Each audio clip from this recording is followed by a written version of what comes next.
there, my name's Ollie Flower. This is a talk called Brave New Media, the Evolution of Critical Care Education. I was recently asked to talk about this at a couple of conferences, and I thought it was worth podcasting as well. The general concept behind it is that the landscape of critical care education has changed dramatically over the last decade, and this is about my journey through this and about how the new breed of critical care health professionals are educating themselves now and into the future. Okay, so by new media, I'm referring to any kind of media, whether it's audio, video, blogs, any kind of media whatsoever. And it's on-demand access to this content anytime, anywhere, on any digital device, as well as implying a degree of interactive user feedback, and there's a degree of creative participation by the end user. Now, new media isn't really new, but what I really want to emphasize is quite how important it is, and it has relevance to all of us, no matter what you're doing and in what specialty you're working in. And I think we can learn a lot from other industries who've had to deal with this kind of new media over the last decade or so, and lessons that can be learned in the way that they've dealt with it. For example, if we look at the music industry, they've had to change their entire business structure in the last decade or two based on the way in which new media is available. And the people who've embraced this have been able to be very successful and grow, such as people like Spotify. But the people who've put their head in the sand and been in denial about it all have ended up losing their business and losing jobs and losing their whole way of life. And that's also happened in the book industry. Book publishing's had to deal with a whole different range of problems, but it's also because of the way in which media is available now. And the people who've embraced this have been successful, and Amazon Kindle and online e-learning books are growing massively at the moment. But physical bookshops are really suffering, and you've probably seen your Angus and Robertson or Borders, your local bookshops closing, which is sad, but it's what's happening and it's real. And video shops are another clear example. You've probably seen your local Blockbusters shut down recently, and that's also because of the way in which media is available and the way in which that's changing. And if you're responsive to that and you can adapt, then you survive, and if you're not, you don't. So, the revolution will not be televised. These are the immortal words and title of Gil Scott-Heron's poem and song from the 1970s. And the sentiments behind this poem are actually very pertinent, although I'm actually thinking that this is not a revolution at all. It's just an evolution that's happening at a very, very fast pace.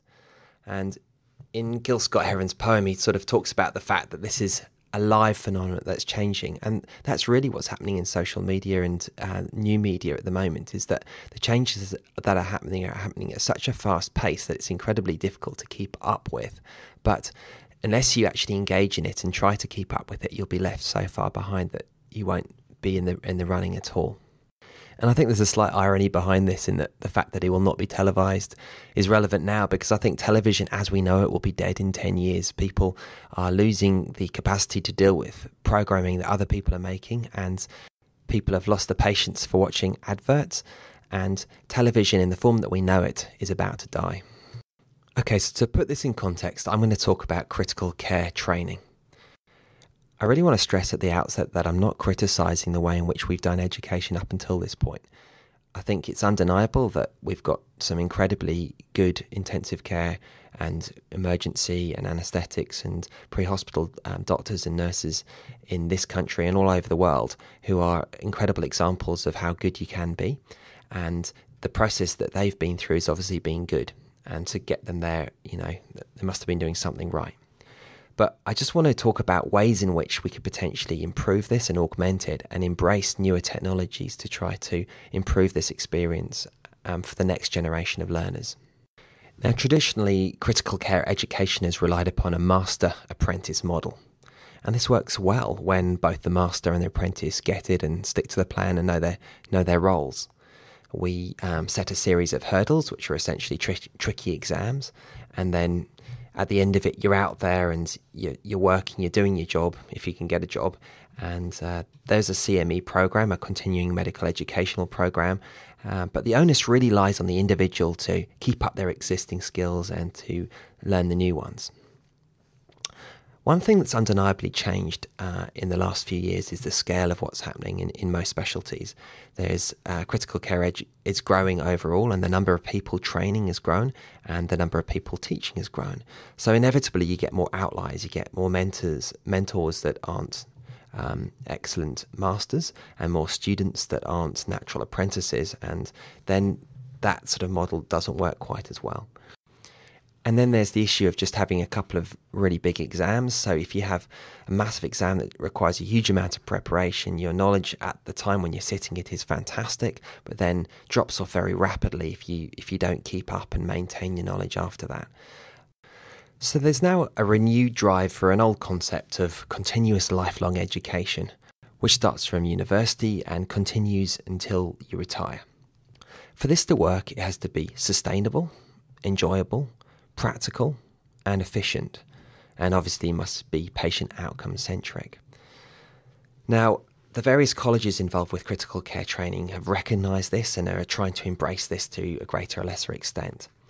But new media is evolving at a rapid pace, and people are accessing this independently, and the way in which people are learning is embracing all these newer methods of self-driven education. So what impact is new media actually making? Well, clearly the resource landscape has changed immensely, and the exponential growth of the internet has been the main driver behind this. There are some obvious tangible differences that have happened with this changing landscape, and some of that's just to do with the user interface. So people rely less heavily on textbooks and now get most of their media from computers.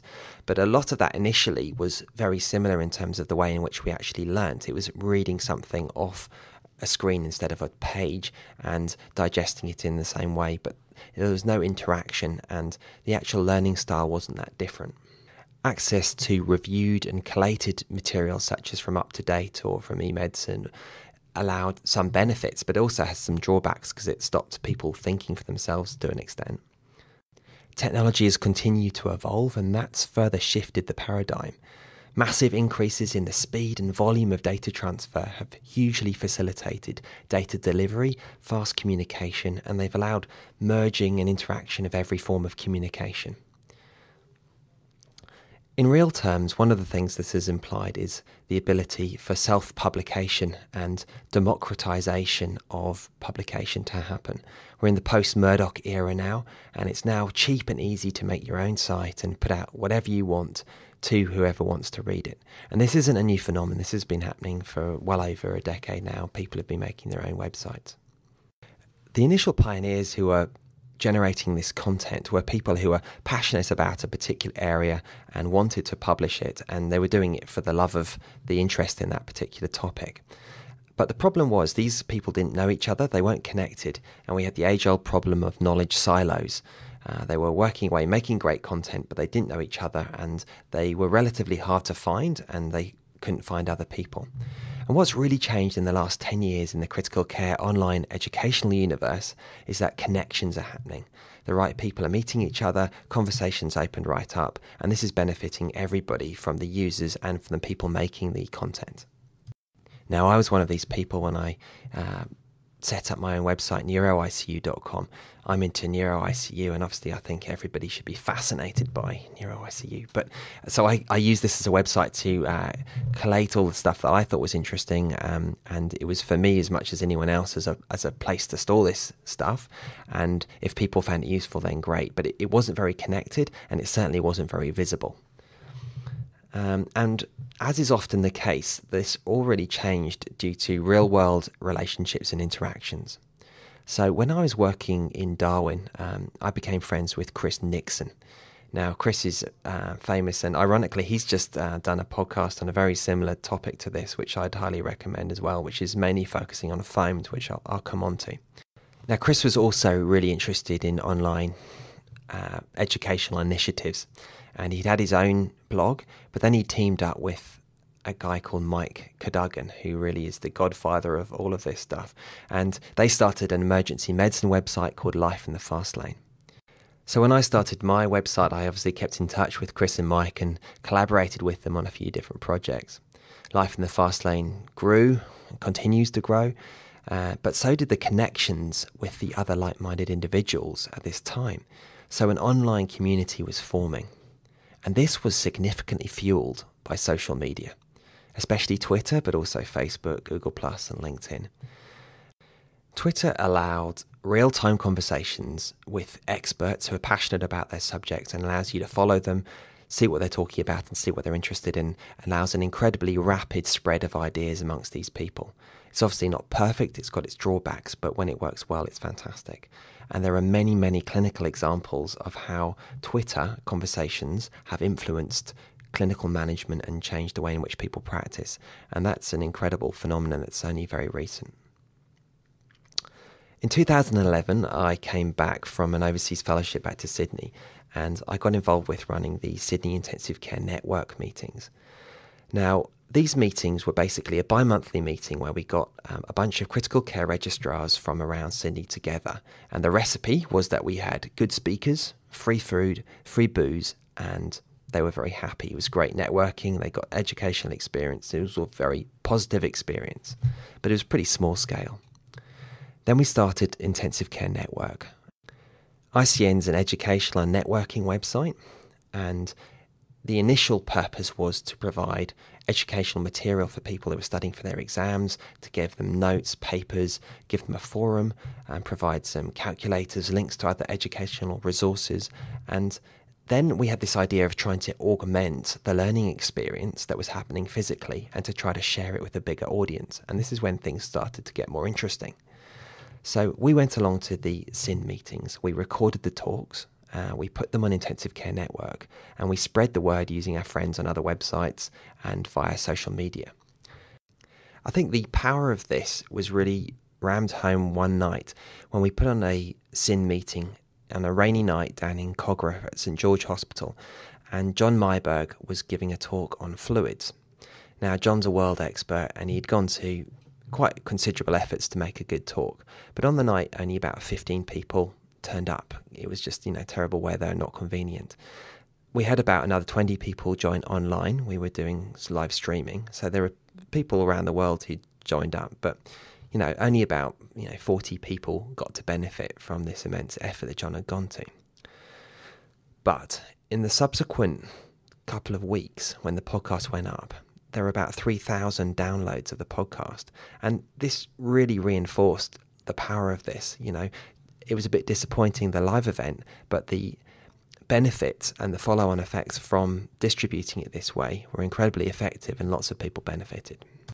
We then reproduced this model in Victoria and in Queensland. So the Victorian Intensive Care Network and the Brisbane Intensive Care Network did the similar kind of thing, and there are local effects which had to be taken into consideration, but they've both been successful and allowed networking and educational opportunities for critical care trainees in those places. And others then benefit from hearing the talks that they get podcast afterwards. Things then really shifted up a gear when we teamed up with Roger Harris. Roger's an intensivist here in Sydney who's got a great experience at running conferences. And Roger was running a smallish critical care conference at the time called Bedside Critical Care. Matt and myself helped Roger run this, and there was a big mutual benefit. We would help him run the conference, obviously, but we would post the material from the conference on ICN afterwards. That provided some great content for us to distribute to the people who wanted to hear it. But it also was beneficial to the conference. It promoted the conference, and in subsequent years, more people wanted to go because they'd heard about it and they wanted to be part of what was going on. Now, clearly, we operate under the ethos of Foamed, and all of these podcasts were made free and open access, and they've become very popular. We've had well over 200,000 downloads of the podcast from people in 143 different countries around the world. So that side of things went well. Now, this way of distributing the media via podcast not only amplified the number of people that could benefit from the content, but it also amplified the quality, because the speakers were turning up and they knew that they were not just talking to the 20 people in the room, they were talking to potentially thousands of people. And so they stepped up their game and improved the quality, which was a great benefit for everyone. Now, clearly we weren't the only ones involved in this game, and there were people all over the world who were, far more successful than we were even at this point. There was Life in the Fast Lane getting 20 to 30,000 page views a day on their website. There's people like Scott Weingart in America, who's had well over 3 million downloads of his podcast. Then there are the guys in the UK, St Emlyn's, which is an emergency blog, who are developing an original and unique platform, and that's continued to get bigger. In the pre-hospital era, there was people like Min Le Kong and his farm website, which was fantastic and a burgeoning resource of podcasts and and content. There are people like trauma.org has been around for longer than any of this and very successful in a different way. Cliff Reed's Resus Me blog is and was a very intelligent and good collating resource. And then subsequently other ones have cropped up, such as the iTeach'em website with Rob Rogers, Critical Care Reviews. The Ultrasound podcast is incredible and very entertaining as well. Casey Parker's Broom Docs really put GP websites up to a new level. And there were things like Andy Neal's Emergency Medicine Ireland one, which has got a really heavy anatomy slant, because that's obviously something he's really interested in. So there was a niche for everybody, and all of these people were talking to each other. Now, getting back to the FOAMed concept, this stands for Free Open Access Medical Education. And this was a phrase that was coined by Mike Cadogan in Ireland at an emergency medicine conference in 2012. And, you know, like all great ideas, it came at the end of a glass of Guinness, and Mike's used it to really unify a lot of people together under the same banner. But the concept behind FOAMed is a concept that many industries have been dealing with for quite a long time now. And it's really this concept of the fact that data is liquid. And if you put obstructions up in front of it, such as you put it behind a barrier or you charge too much for it, then people will just not access it. And by taking this open source, Creative Commons free licensing attitude to all of the data that was produced, it meant everybody was on the same page. No one was benefiting financially from any of the things they were making. And people didn't mind asking people for favours, because it was really a much bigger altruistic goal behind the whole thing, which wasn't really about making money. There is obviously a cost to free, and there are obviously benefits other than financial benefits, but that's probably the subject of a different talk. Now, all this connectivity and enthusiasm for FOAMed really came to a head earlier this year for the SMAC conference.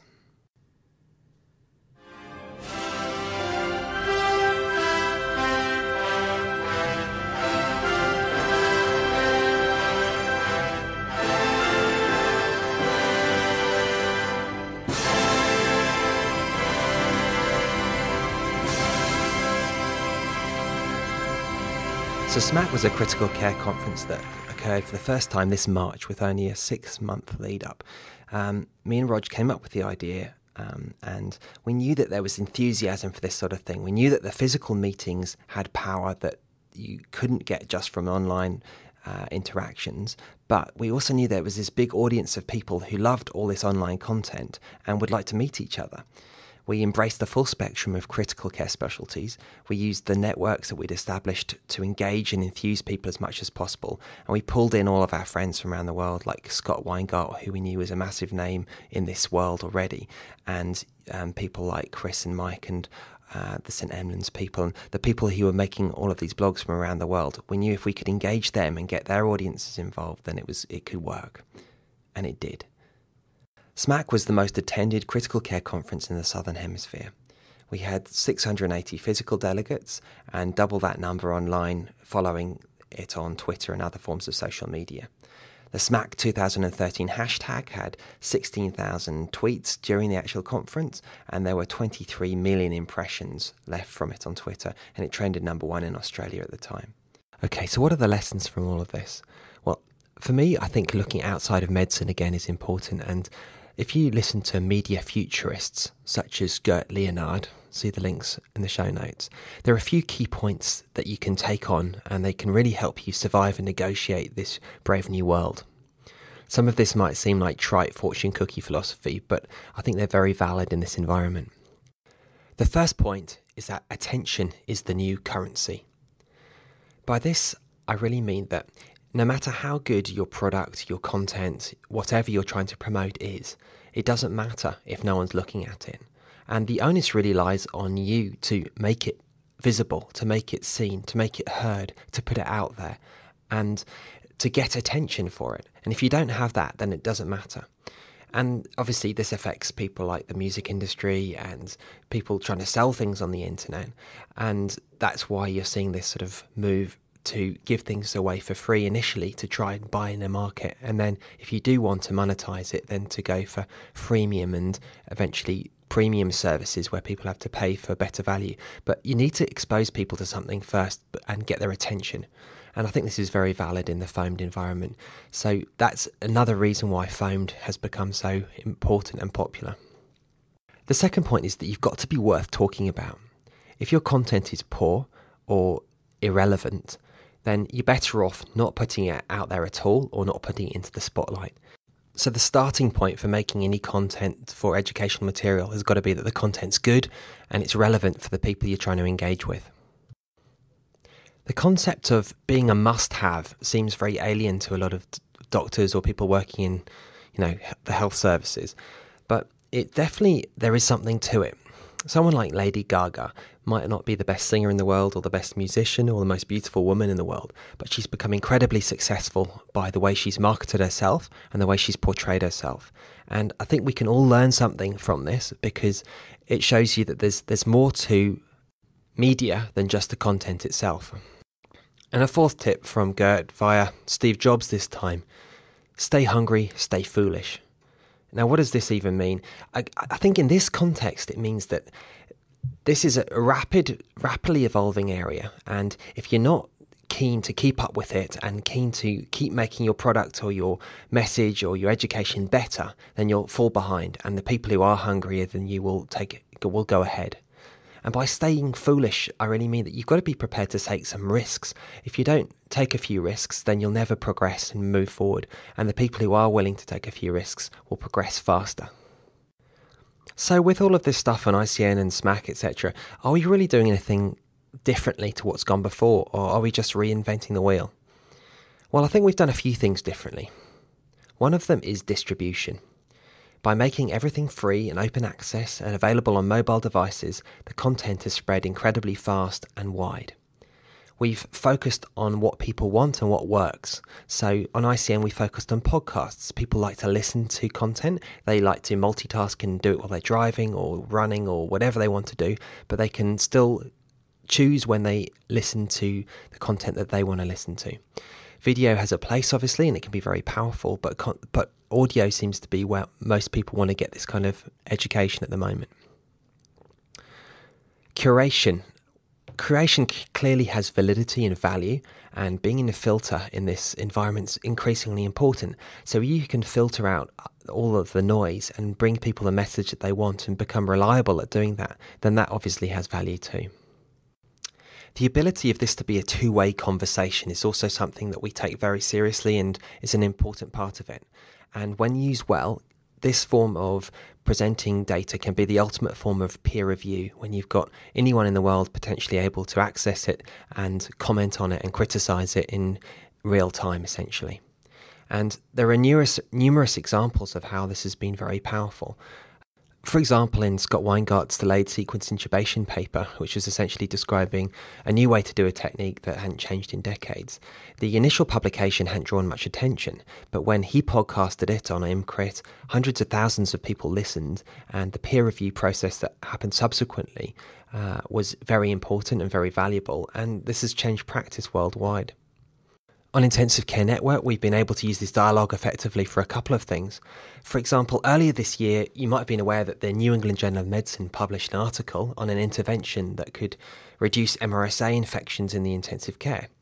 Now, clearly, this is a big intervention, and it has consequences for the patient and for the department. But on the surface of it, when you were looking at the paper, it looked like the number needed to treat was 54 to reduce a significant MRSA infection. Now, we looked at this with a fair bit of scrutiny in our journal club, and people like Gordon Doig helped us out and got involved. And when we went through the stats, we came up with a different number. But just in a hospital departmental journal club, we didn't really feel like, we thought we must be wrong, the paper must be right. But we opened this discussion up to a larger audience. We posted it on Intensive Care Network, had conversations on Twitter and Google+, and drew in lots of experts in the discussion from all over the world. And it had lots of input, and it was a really valuable process independently. But the consensus was that the NNT was actually much larger than 54, and it was more like 388 patient days that would be required to reduce one infection. So this had big implications for us, and we decided not to take this on as an intervention we'd want to do. But we also wanted to then pass this on. We published about this and tried to promote this. We couldn't contact the journal because you've only got a 2-week window period to write letters to the editor, but we contacted the author, who went through the stats herself again, and she graciously admitted that there must have been a mistake and that there was it was wrong, and that she's going to contact the New England Journal and an erratum will be published. So there are real life actual implications from this conversation that can go on in the social media world as well. Another way in which we've employed this dialogue is to engage people in terms of clinical research. So, for example, we interviewed Anthony Delaney, who's the primary investigator for the ARISE trial, which is looking at early goal-directed therapy. People wanted to hear what he had to say. He's an expert on this topic, and he was also talking about the Surviving Sepsis Guidelines. So it was an entertaining podcast just to listen to from that perspective. But he was also able to talk about the study to try to engage people, and for people working in centres where they were participating in it, to try and improve recruitment into the study.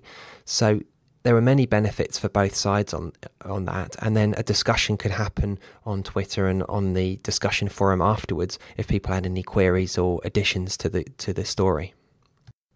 The flipped classroom is another thing that we've used this form of media to help with. So this is asynchronous learning. It's not a new concept, but it's taking off of late.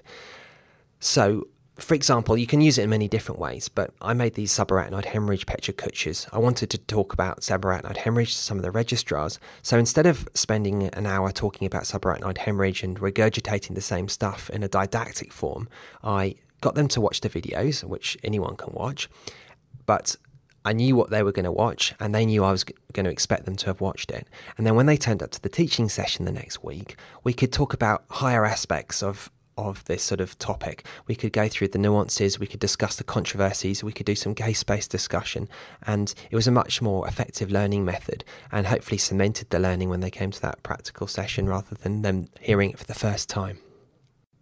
We've really looked at the way we package content as well. We all know that if you package something the wrong way, you can really ruin the content. And to do this also, again, we've looked outside of the medical field to experts in this area. So my sister's involved as a creative in the advertising world, and people in that industry learn the best way to communicate because their livelihood depends on it. So I'd recommend books such as this one by Paul Arden, It's Not How Good You Are, It's How Good You Want to Be, or Damn Good Advice for People with Talent by George Lois. These sort of books teach you how to communicate and unleash your creative potential that you all have. We've also looked at presentation styles and, again, looking outside as much as possible in a global way. Who are the best presenters? Who give the best presentations? And the TED Talks seem to be the most outstanding. So we've embraced every way in which, as they have been successful, the way in which they stand there with no lectern, with no microphone, the way in which they have a better presentation style and they do not kill people by PowerPoint. We opened up this year's SMAC conference with a stunt that hopefully sent out a clear message that we weren't going to tolerate boring, stuffy and crap presentations. And in the words of Vic Brazel, PowerPoint don't kill people, presenters do. And after this, not many people acted up. We've also tried to be innovative in the way in which we have presentation styles. So we use the Pecha Kutches as a way of trying to make a more interesting way of presenting something that was a short bite-sized piece of content. Pecha Kutches, if you don't know, are short 6-minute 40 presentations, 20 slides, and you're only allowed to spend 20 seconds per slide, and you have to spend 20 seconds per slide. This means that you have to have your presentation honed down to a fine art, and the people who present live like this really know their stuff really well, and obviously that helps in terms of the presentation being good. And you can't have too much content on your slides because you just won't get through it in 20 seconds. And the competition we had was successful, and with the people who presented live at SMAC this year did a great job. Pecha Kutch is a much bigger organisation that has Pecha Kutch nights all around the world, and I'd encourage you to go and check them out and go to them if you can. This also left us with a great library of PK SMAC talks on all kinds of critical care topics which people have been able to use subsequently. We're trying to engage our audience on as many levels as possible, and one of those is by using popular culture. We're trying not to break any copyrights infringements. So, for example, the simulation competition at this year's SMAC, we used the Apocalypse Now theme for it and tried to get people spurred on to be enthusiastic about it. And in the actual opening ceremony, we had a bunch of paramedics abseil in from the ceiling and arrive in the conference in a spectacular fashion, which I guess you could see as a sort of circus stunt in some ways, but it really engaged and inspired the audience and got people involved. And for the final session of a conference that had gone on for 3 days, to have a packed auditorium who were really into what was going on was fantastic.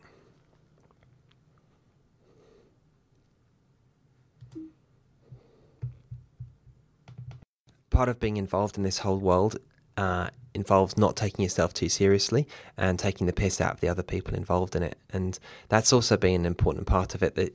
The humour that goes with it is really important, and I don't think it detracts from the message that's underlying it.